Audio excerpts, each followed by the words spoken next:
গতকাল ঠিক এই সময় একটা দল গত 11 মাস যারা ঘরতে ছিল,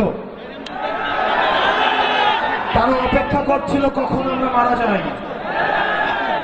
আবার আরেকটা দল যারা হচ্ছে ইন্টালেকচুয়াল প্রস্টিটিউট, যারা জ্ঞান পাপী, যারা বুদ্ধি পাপী, তারা ঢাকায় বসে বসে, মিডিয়ায় বসে বসে গতকাল গোপালগঞ্জের আওয়ামী লীগের যে আমাদের উপরে হামলা পরিচালিত হয়েছে সেটার তারা বৈধতা উৎপাদন করেছে।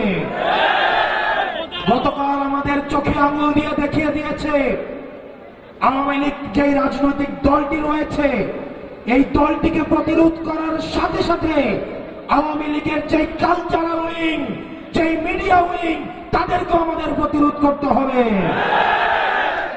আমরা বসুন্ধরা মিডিয়ার বারবার কথা বলেছি, ওই মিডিয়ার কিছু ভাড়া খাটা, কিছু জ্ঞান পাপী রয়েছে, কিছু বুদ্ধি পাপী রয়েছে।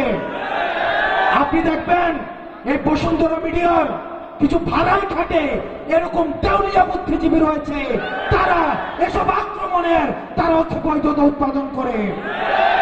তারা এই আওয়ামী সশস্ত্র এই যে আমাদের উপরে আক্রমণ হয়েছে, এই আক্রমণের বৈধতা উৎপাদন করার জন্য তাদের কলম আবার সক্রিয় হয়েছে।